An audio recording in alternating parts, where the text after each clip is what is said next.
Assalamualaikum warahmatullahi wabarakatuh.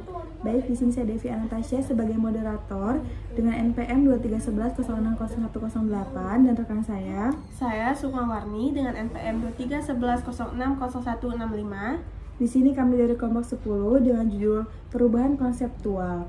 Sebelumnya terima kasih kepada dosen pengampu kita yaitu Ibu Aulia Novitasari MPD selaku dosen pengampu teori-teori belajar.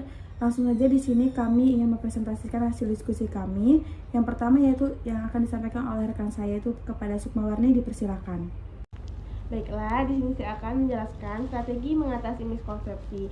Miskonsepsi adalah pemahaman awal yang salah tetapi dianggap benar oleh siswa. Miskonsepsi dapat diperbaiki melalui proses perubahan konseptual, yang dimana mengganti konsep lama dengan konsep ilmiah, melalui konflik kognitif dan penerimaan konsep baru. Strategi perubahan konseptual diperlukan untuk mengubah pengetahuan awal siswa yang bersifat miskonsepsi siswa menuju konsepsi ilmiah, bahwa pembelajaran perubahan konseptual menjembatani kesenjangan antara pengetahuan tentang fenomena keseharian atau pengetahuan awal dengan konsep yang benar secara ilmiah. Selanjutnya, strategi konflik kognitif, di mana strategi ini memunculkan ketidaksesuaian antara konsep awal siswa dengan fakta ilmiah, agar muncul rasa ingin tahu atau ketidakpuasan terhadap konsep salah. Strategi konflik kognitif merupakan pendekatan yang digunakan untuk memunculkan ketidakselarasan antara pemahaman awal siswa dengan fenomena atau fakta ilmiah yang sebenarnya. Inti dari strategi ini adalah membuat siswa menyadari bahwa ide awal mereka tidak dapat menjelaskan hasil observasi. Selanjutnya ada strategi representasi ganda, di mana strategi ini menekankan pentingnya menyajikan konsep melalui berbagai bentuk representasi, seperti gambar, grafik, diagram, model fisik, analog, atau simulasi.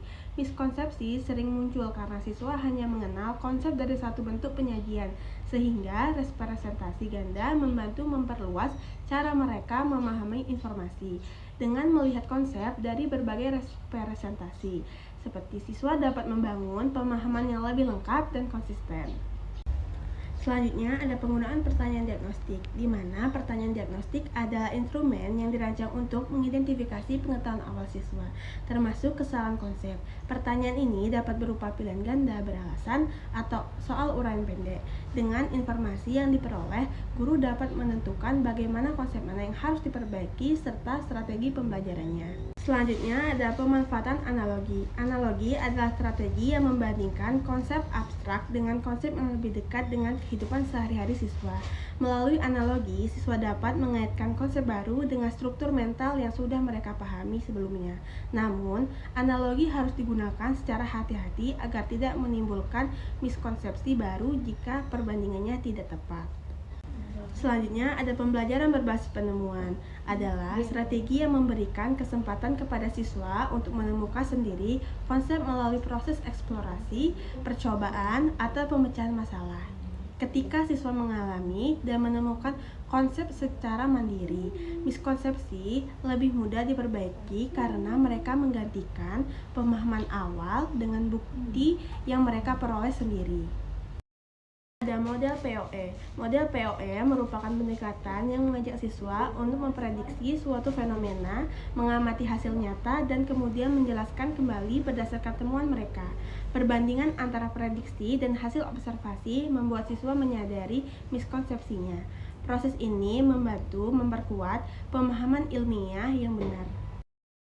Ada diskusi kelompok dan refleksi diskusi. Kelompok memberikan ruang bagi siswa untuk membandingkan pengetahuan awal mereka dengan teman lainnya.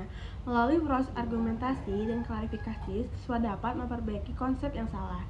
Guru berperan sebagai fasilitator untuk memastikan diskusi tetap terarah dan sesuai dengan konsep ilmiah.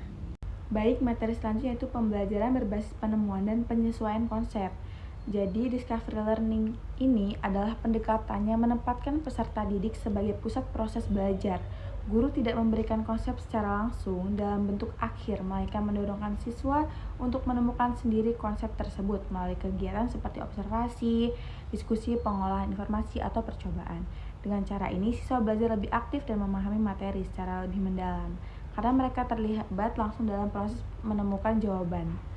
Baik, selanjutnya itu ciri dan tahap discovery learning. Dalam discovery learning, siswa diarahkan untuk melakukan serangkaian langkah seperti mengamati, mengidentifikasi masalah, mengumpulkan data, membuat dugaan, menguji dugaan, dan menarik kesimpulan. Kemudian proses ini membantu siswa memahami konsep dengan lebih baik, karena mereka membangun sendiri makna dari apa yang mereka temui. Lalu kemudian kelebihan pembelajaran penemuan ini dianggap efektif karena dapat meningkatkan keterlibatan siswa. Dengan menemukan konsep sendiri, siswa memiliki rasa ingin tahu terhadap pengetahuan barunya.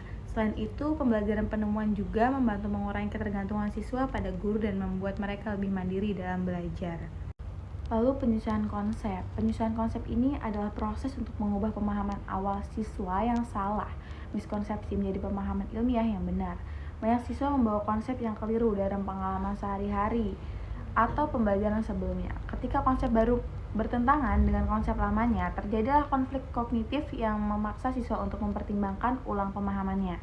Lalu pada tahap penyesuaian konsep, jadi proses ini menyesuaikan konsep berlangsung secara bertahap. Guru perlu menggali pemahaman awal siswa terlebih dahulu. Setelah itu, siswa dihadapkan pada fenomena atau contoh yang membuat pemahaman sebelumnya tidak lagi dapat dipertahankan. Selanjutnya, guru memberikan penjelasan ilmiah dan membantu siswa membangun konsep baru yang lebih akurat. Pada keterkaitan discovery learning dan penyesuaian konsep, keduanya pendekatannya dapat digabungkan dalam suatu kegiatan pembelajaran. Discovery learning membantu siswa menemukan informasi dan konsep baru melalui pengalaman, sedangkan penyesuaian konsep membantu memperbaiki konsep lama yang salah. Kombinasi keduanya ini membuat proses pembelajaran menjadi lebih bermakna dan efektif dan membantu siswa untuk memahami keduanya. Baik, sekian presentasi dari kami. Kurang dan lebihnya kami memohon maaf. Kepada Allah kami mohon ampun. Kami akhiri. Wassalamualaikum warahmatullahi wabarakatuh.